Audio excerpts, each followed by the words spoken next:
بسم اللہ الرحمن الرحیم الحمد للہ رب العالمین والعاقبۃ للمتقین والصلاة والسلام علی من کان نبیا وآدم بین الماء والطین وعلی آلہ واصحابہ اجمعین اما بعد فاعوذ باللہ من الشیطان الرجیم بسم اللہ الرحمن الرحیم وَلَنَبْلُوَنَّكُمْ بِشَيْءٍ مِّنَ الْخَوْفِ وَالْجُوعِ وَنَقْصٍ مِّنَ الْأَمْوَالِ وَالْأَنفُسِ وَالثَّمَرَاتِ وَبَشِّرِ الصَّابِرِينَ صدق اللہ مولانا العظیم وصدق رسولہ النبی الکریم الامین ونحن علی ذلک لمن الشاہدین والشاکرین والحمد للہ رب العالمین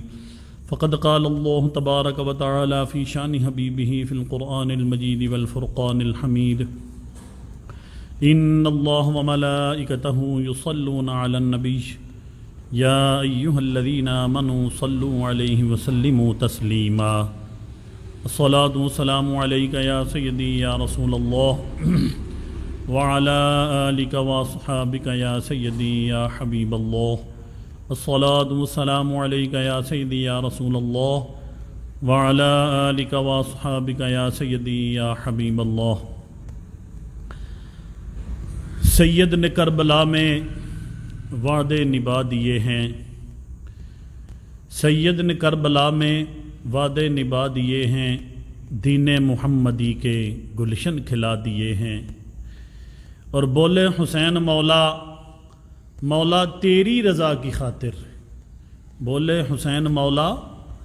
مولا تیری رضا کی خاطر ایک ایک کر کے میں نے ہیرے لٹا دیے ہیں۔ اللہ تبارک و تعالیٰ کی حمد و ثنا نعت جناب حبیب کبریا احمد مجتبیٰ جناب محمد مصطفیٰ صلی اللہ تعالیٰ علیہ وآلہ آلہ وبارک وسلم کے بعد، سامعین محترم، محرم الحرام کا مہینہ ہے، اسی نسبت سے چند باتیں عرض کروں گا۔ رب ذوالجلال کی بارگاہ میں دعا ہے اللہ تبارک و تعالیٰ مجھے حق اور سچ بیان کرنے کی توفیق عطا فرمائے، سن سنا کر اس پر عمل پیرا ہونے کی توفیق عطا فرمائے۔ حضرات گرامی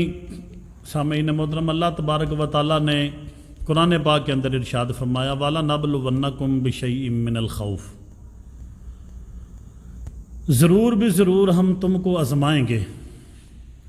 بِشَيْءٍ کئی چیزوں کے ساتھ۔ اس کے بعد آگے اللہ تبارک و تعالیٰ نے چند چیزوں کا ذکر کیا ہے کہ جن کے ساتھ عام طور پہ اللہ تبارک و تعالیٰ آزماتا ہے انسان کو۔ ویسے تو اللہ تبارک و تعالیٰ جیسے چاہتا ہے، جتنی چیزوں سے چاہتا ہے آزما لیتا ہے، لیکن یہاں پہ اس نے چند چیزیں ذکر کی ہیں کہ وَلَنَبْلُوَنَّكُمْ بِشَيْءٍ مِّنَ الْخَوْفِ، ہم ضرور بھی ضرور تم کو آزمائیں گے، من الخوف، خوف سے، ڈر سے، والجوع، اور بھوک سے، ونقص من الاموال، مالوں کی کمی کے ساتھ ہم تم کو آزمائیں گے، والانفس سے، جانوں کی کمی کے ساتھ تمہیں آزمائیں گے، والثمرات، پھلوں کی کمی کے ساتھ آزمائیں گے۔ یہ 5 چیزیں ہیں جن کے ساتھ اللہ تبارک و تعالیٰ عام طور پہ انسان کو آزماتا ہے۔ ہم اپنے ارد گرد دیکھیں، اپنے آپ پہ نظر ڈالیں تو ہمیں پتہ چل جائے گا کہ ان 5 چیزوں میں سے کسی نہ کسی ایک چیز یا 2 چیزوں کے ساتھ، کسی کو 3 چیزوں کے ساتھ، کسی کو 4 چیزوں کے ساتھ، کسی کو 5 چیزوں کے ساتھ رب ذوالجلال آزما رہا ہوتا ہے۔ اور اللہ تبارک و تعالیٰ آگے ارشاد فرماتا ہے میں جب آزماتا ہوں تو تم کو چاہیے کہ تم صبر کرو، تو جو صبر کرے گا اللہ تبارک و تعالیٰ ارشاد فرماتا ہے محبوب وبشر الصابرین، خوشی کی خبر ان کو سنا دیجیے جو صبر کرنے والے ہیں۔ تو جو صبر کرے گا ان چیزوں پہ، وہ اس کے لیے اللہ تبارک و تعالیٰ فرما رہا ہے کہ محبوب ان کو خوشی کی خبر سنا دیجیے۔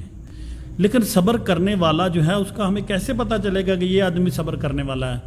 یا ہمیں کیسے پتہ چلے گا کہ ہم صبر کرنے والے ہیں؟ تو آگے اللہ تبارک و تعالیٰ نے کچھ وضاحت فرمائی ہے۔ اللہ تبارک و تعالیٰ ارشاد فرماتا ہے جو صبر کرنے والے ہیں ان کی نشانی یہ ہے کہ الذین اذا اصابتہم مصیبہ، جب ان پر مصیبت پہنچ دیا نا تو قالوا انا للہ و انا الیہ راجعون، تو وہ کہتے ہیں کہ یہ جو مصیبتیں ہیں یہ بھی اللہ کی طرف سے آئی ہوئی ہیں، یہ آزمائشیں جو ہیں یہ اللہ کی طرف سے آئی ہوئی ہیں، ہم بھی اللہ کے ہیں اور اسی کی طرف ہی ہم نے بھی لوٹ جانا ہے۔ تو جب آدمی کا خیال، آدمی کی توجہ رب ذوالجلال کی طرف ہو جاتی ہے کہ یہ اللہ تعالیٰ کی طرف سے آئی ہوئی ہے، اس کے اوپر مجھے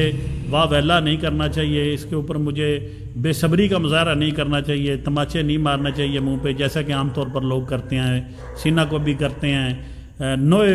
بولتے ہیں، وین کرتے ہیں جس کو پنجابی میں کہتے ہیں۔ تو یہ ساری چیزیں جو ہیں ان سے اللہ تبارک و تعالیٰ نے منع کیا ہے۔ تو یہ صبر کی مخالف ہیں، متضاد ہیں، یہ صبر نہیں ہے یہ۔ تو ہمیں چاہیے کہ صبر کریں، جو صبر کرنے والا اس کی نشانی رب ذوالجلال نے بتا دی ہے کہ وہ کیا کہتا ہے کہ ہم بھی اللہ کے ہیں اور اسی کی طرف ہی ہم نے لوٹ جانا ہے۔ تو جو اس طرح کرتا ہے، صبر کرتا ہے، اس کو آگے اللہ تعالیٰ انعام کیا فرماتا ہے، عطا فرماتا ہے۔ اللہ فرماتا ہے اولئک علیہم صلوات من ربہم، یہی وہ لوگ ہیں جن کے اوپر ان کے رب کی طرف سے درود بھیجے جاتے ہیں، ان کے رب کی طرف سے نوازشات ہوتی ہیں۔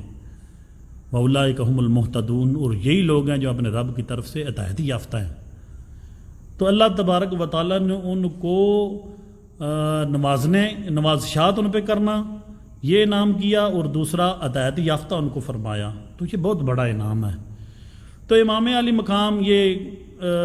محرم الحرام کی 10 تاریخ کو جب دنیا سے شہید ہوئے، رخصت ہوئے، تو اللہ تبارک و تعالیٰ نے ان کو بھی آزمایا۔ تو حضرت امام علی مقام کو ان 5 چیزوں سے آپ کو اللہ تبارک و تعالیٰ نے آزمایا۔ تو اللہ تبارک و تعالیٰ کے فضل و کرم سے امام علی مقام جو ہیں